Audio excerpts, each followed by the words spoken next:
We have a lot of news and rumors to cover here today, including the latest trade talk around teams like the Boston Bruins, Pittsburgh Penguins, Philadelphia Flyers, Ottawa Senators, and the Toronto Maple Leafs. Plus, we have some UFA rumors as well, lots of signings, and some other news from around the league. All that and more coming up next.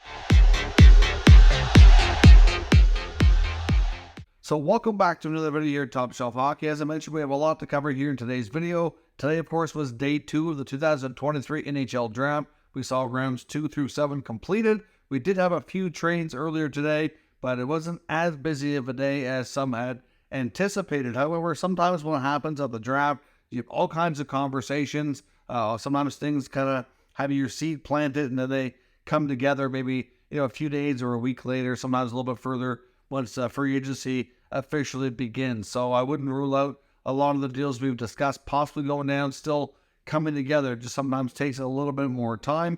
Obviously, this 2023 draft, teams were very high on a lot of these players and didn't want to move a lot of the picks because they were quite content to use them on the prospects, since it's considered such a deep NHL draft. But we'll see what happens. But here's the latest from around the NHL, outside of what we've already talked about connected to the draft. For one, we found out today that Josh Bailey, of course, was traded from the Islanders to Chicago, along with a future second-round pick. Now we know that the Chicago Blackhawks then turned around and placed him on unconditional waivers for the purpose of a buyout. So Bailey will be bought out by the Chicago Blackhawks and will become an unrestricted free agent. So instead of having his $5 million cap hit on the books this year, they'll have that spread out over 2 years. It's going to be around 2.5 or $6 million this year, and it's under $2 million cap hit next year. So for Chicago, I'm not really sure why they wanted to buy him out. I guess they do need some veterans. They don't have a full roster intact as of yet, but I guess they would rather, just have the salary cap space used up and not too concerned with having to win the lineup. But overall, for him personally, I know Lou Lamoriello said it might be better for him anyways. That way he becomes UFA. He can kind of find his own situation that best suits him for playing next year. Certainly, he apparently was on vacation in Europe with family and some teammates when Lou had to have that difficult conversation with letting him know he was being traded. And then, of course, he found out later that he was being bought out. Lou says that he didn't trade him to the Hawks because he knew they would buy him out. Like, that wasn't something that he was aware of right away. So obviously it's up to the Blackhawks once they made the acquisition, but certainly we'll see where Bailey ends up next. A couple of other news and notes too when it comes to some injuries and stuff. Jesse Puljujarvi, of course, a bit of a lightning rod, if you will, during his time with the Edmonton Oilers, ended up getting traded to the Hurricanes last season near the deadline. Didn't play a lot in important games down in the playoffs and things, but Puljujarvi has had double hip surgery. Now, I wonder if there was a lot going on with his body that we never knew about, and I wonder how much of an impact that had on his ability to play and produce. Now, where he was a restricted free agent coming up, he's not going to receive a qualifying offer, so he as well, like Bailey, due to different circumstances, so will become an unrestricted free agent. Now, because he's having double hip surgery, that would be something comparable to what we saw Brad Marchand go through last year. It's a lengthy recovery, so he probably would not be ready to play until at least a few months into next season. Like, you're looking at probably a good solid 6-month recovery. So he's probably looking at like November, December before he can return. You never know if he has good luck like Marchand. Maybe it's a little sooner, but it's still big recovery. Definitely not ready to start the year.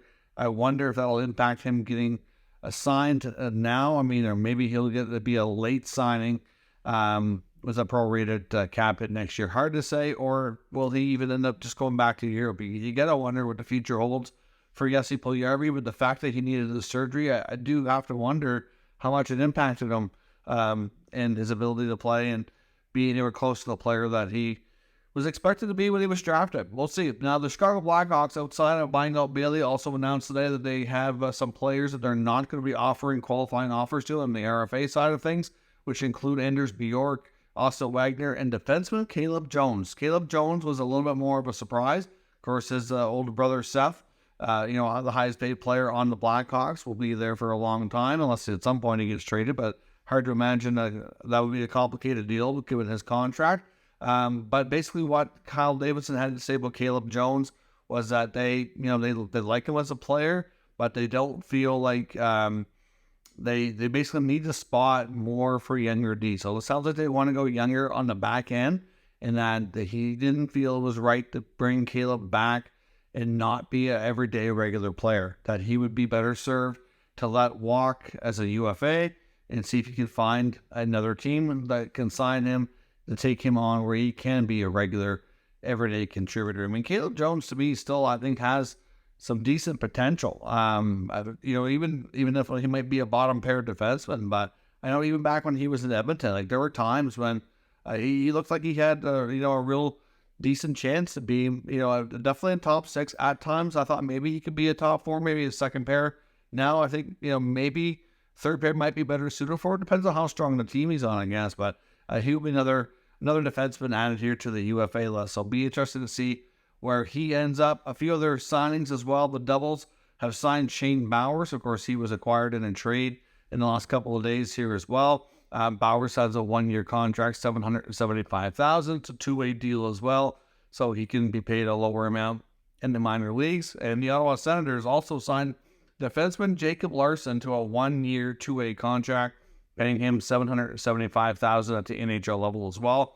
Larson was one of the players that the Ottawa Senators had mentioned was not going to get a qualifying offer. He was near the end of his time. I believe it was his last year as being a restricted free agent. And he wasn't going to be qualified. So I know this signing, I think, took a lot of fans by surprise. But I think essentially the reason they weren't going to qualify him is that his qualifying offer was more than this. They would have had to pay him a few $100,000 more, and they didn't want to have him on the roster for that price. But if he's willing to sign for less, then they're willing to keep him around. Ultimately, he's a player who's most likely destined to be on their American Hockey League team, but he has enough experience that he can be like a 7-8 guy on your lineup, that if you need to call up somebody, and if you don't want to put a rookie in that kind of spot, depending on where he's needed in the lineup, Larson can slot in and just be a little bit more of an experienced option. So he signed for another year in Ottawa, as well as first looking at some UFA rumors. I know the Connor Brown is a name that's been getting a lot of play in the media. Obviously, he missed most of last season. He was traded from Ottawa to Washington, and then he got hurt a few games into the season and missed the rest of the year. There's a ton of talk linking him to the Edmonton Oilers. Many people feel that when free agency opens, that he is going to sign a 1-year deal that's bonus laden, and because he missed enough time that he can have one of those contracts where you have different bonuses built into the contract, so you can have a lower AAV to start. But that bonus money will have to either count this year or it can get tacked on the next year if there's not enough space. But Connor Brown, of course, played junior hockey for part of his junior career with Connor McDavid. I know that Ken Holland has had his eye on Brown, and there has been lots of talk about him reuniting him with the Oilers. So we'll see if that's where he ends up. I know with the moves that the Oilers made today, they moved Yamamoto, they moved Klim Kostin. They do have a few of their own players that need to sign, including Evan Bouchard and Ryan McLeod. But Brown is a terrific skater, really fast, and can certainly hold down a top 9, maybe a top 6 spot. If he can produce like he did even during his time in Ottawa, he could be a real good top 9 player as well. So we'll see if Brown ends up back in Edmonton, where he's rumored to go. I think that his former team in Ottawa might have a little bit of interest too, but sounds like the Oilers are pushing harder. And Ryan Reaves is getting a lot of attention as well. Sounds like originally there was all talk that the Toronto Maple Leafs might be targeting a player like Reaves, wanting to add a little bit more beef into their bottom 6, have a deterrent, if you will, on the bench and make them a little tougher to play against. And now I've seen an article from Ottawa media suggesting that the Ottawa Senators are also in the market. Similar player, of course, they have Austin Watson, who's a UFA, and they may not bring back. They are interested in Watson. I think if he wanted a 1-year deal cheap enough, they would probably take him back. But Austin Watson appears to be looking for a multi-year deal, just a little bit more than they're willing to pay. So he quite likely walks. I know the Leafs were mentioned about being linked to Watson too. I think Reaves for both of these teams would probably be the preferred guy. He's certainly known as mostly like being the best fighter in the NHL. So certainly, it does help to have that kind of player on your bench. It helps the rest of your players build confidence and be able to play a little looser sometimes. Apparently, there is still a potential option for him to return to Minnesota, but we'll see if one of the Ontario teams end up lending his services. Speaking of the Ontario teams, the Toronto Maple Leafs' new general manager, Brad Treliving, was talking to the media after the draft today. And he indicated that at this point, because they were asked about buyouts, and he said at this point, the Leafs are not planning to use a buyout during this window. He did make mention that there, obviously it's a second window later in the summer, but that window only opens for teams if you had a restricted free agent case with arbitration, go to arbitration. And the Leafs don't have anybody that really falls into that category. I mean, I guess there is Ilya Samsonov. As far as I know, I don't know that they're going to arbitration now with him, but it could happen. I don't know if if the player has filed or not, but still, it seems unlikely that they'll let it get to that point. But I know with Matt Murray is the main player, what he's thinking about, that the Leafs would buy out. Now, of course, they could still possibly trade him, but obviously we've already seen a lot of players moved with, nothing going back the other way, like just strict cap dumps. Like we've seen Taylor Hall, the ones today in Edmonton. Like there's been a few of these now, and Murray's still on the books. It's hard to imagine the Leafs going to next season the way Joseph Wall played, and with Samsonov being a restricted free agent, that they go in with Murray still as part of their organization in some capacity. According to Treliving, it's not going to be a buyout, so that tells me that they must be looking working on a trade. So I don't know where he's going to end up. There was some talk about him maybe going back to Pittsburgh, and maybe Kyle Dubas still has faith in him. We'll see what happens, but at this point, looking like a Matt Murray trade is more likely than a buyout based on the comments here from Brad Treliving. Bruins general manager Don Sweeney. And of course, he's in a tough spot here with the Bruins salary cap situation. The Bruins are operating like they're not expecting Patrice Bergeron and David Krejci to return. I know last summer it was a little bit different. I think they kind of had a little bit more faith that they were going to come back. And it seemed like all the moves they were making, they were kind of saving spots and space for them to be able to sign and be a part of it. I know there was reports as well out of the Czech Republic saying that David Krejci actually is contemplating returning to play in Europe and the Czech Republic again, like he did 2 years back. Apparently Prague is hosting the World Championships, and the idea of having that at home and being able to compete in that is something that's very intriguing and interesting to him. There is a possibility that he may retire as well.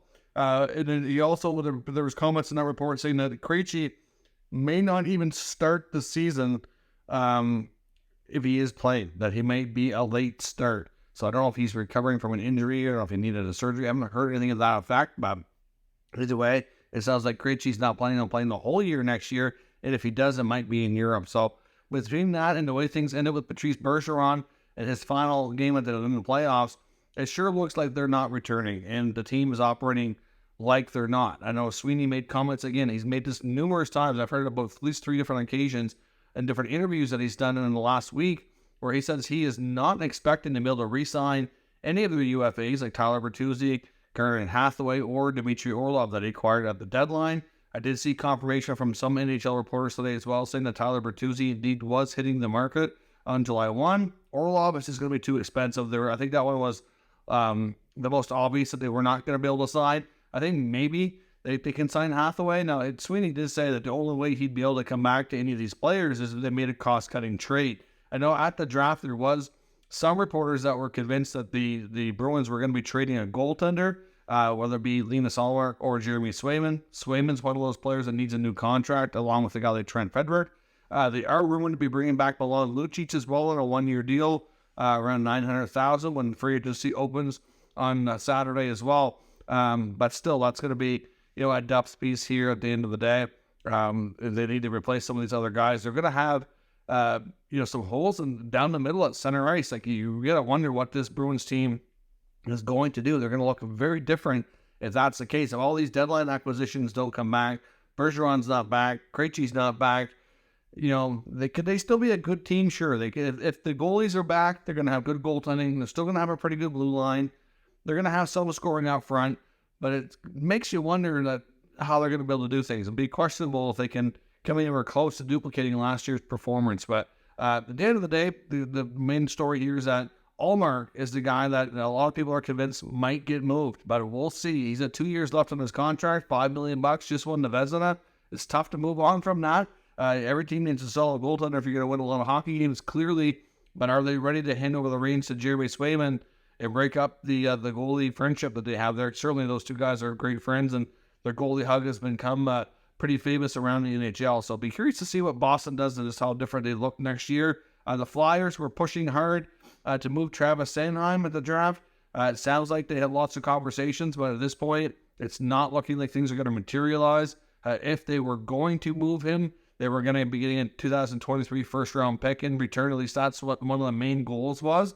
And because that never came to be, it's a lot less likely now that he ends up moving. Wouldn't say, it's completely off the table, but it just seems less likely now. When it comes to Travis Konecny, another name, I wouldn't rule out and say 100% he won't get moved. But it just, again, with all the other first-round picks, everything not available, unless you're talking next year or beyond, it does seem a little less likely. They might want to take their time here with some of these guys and keep them around in their lineups. We'll see. But the Flyer players that haven't moved just seem to be less likely now. The Penguins are another team to watch. Apparently, they do have interest in Flyers, or sort of Flames defenseman Noah Hanifin out of Calgary.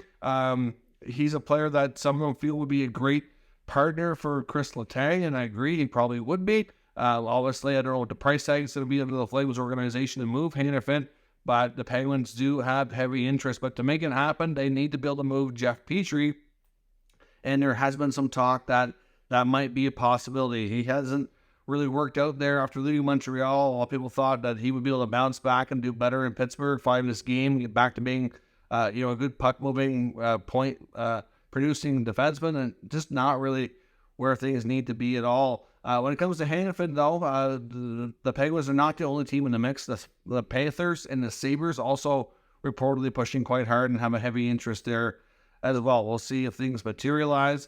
I know the Flames don't have to move Hanifin, but they also made it clear they don't want to go into next year with players on their final year of their contract that don't want to that are going to re-sign. So we expected guys like Hanifin, Lindholm, Backlund, and Toffoli, who's already been traded, to either be traded or extended before the season began. So we'll see where things go on that front. But the Penguins, like I said, they're looking to move Petrie and have interest to acquire Hanifin. The team connected, where there was some rumors that would take Petrie was the San Jose Sharks, but now I see the other reports out of Vancouver. Some Vancouver media feel like the Canucks and the Sharks have like a handshake deal, and that they just need to agree to execute it. That the Sharks would take Tyler Myers. And I'm like, okay, but I don't see them taking Myers and Petrie both. That to me doesn't make sense. Obviously, if they move Erik Karlsson, that'll change the dynamic of the blue line and their cap situation. So that could change things there, maybe. If that happens, then obviously maybe they do take them both. But at the same time, I don't know that really makes a ton of sense. I mean, the Penguins apparently were interested in Capo Kakkonen under San Jose as well. So obviously the Penguins looking to deal with the Flames and the Sharks and the multitude here. Hopefully leave with another defenseman and a goalie if things work the way they wanted it to. But that's going to be tough to execute. We'll see. And in Vancouver, yes, I mean, Myers has done the 1 year left on his contract. It'd be going into the offseason. I know he was a name that a lot of people expected to move.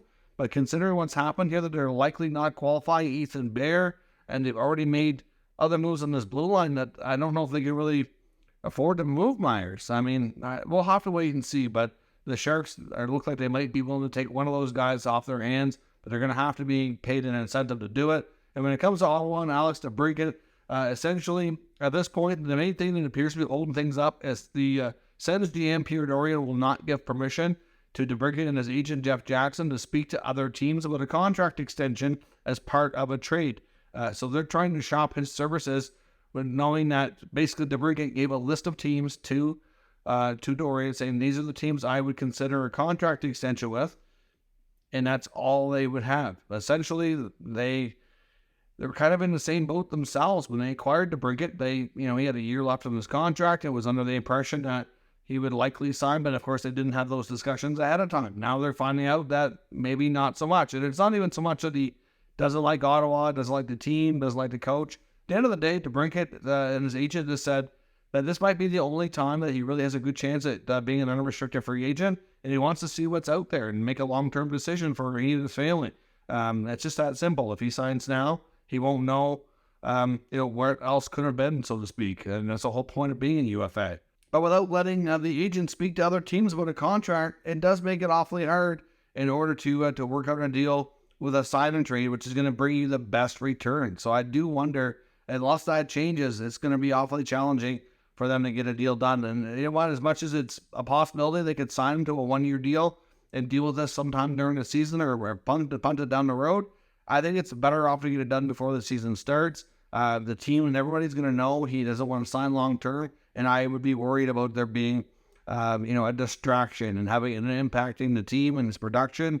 And just for everybody involved, it's important this team has a good start next year. Their season starts and having poor results in the first month to 6 weeks have killed their last 2 seasons. They can't have that happen again, and they have to make sure they're in the best spot possible to avoid that. And getting this done ahead of time will be a great start, in my opinion. So let me know your thoughts on all of today's news and rumors down in the comments, and we'll discuss further. I expect tomorrow to possibly be a busy day. It's the last day before free agency. I would imagine teams are going to be juggling, some potential buyout options and some trades before they kind of finalize what they have for cap space going in to July 1. So let me know your thoughts on everything in the comments. We'll talk about it further. If you're new to the channel, subscribe and stick around. We'll keep you up to date with all the news, rumors, and analysis of all 32 NHL teams. Thank you for watching, and I will catch you next time.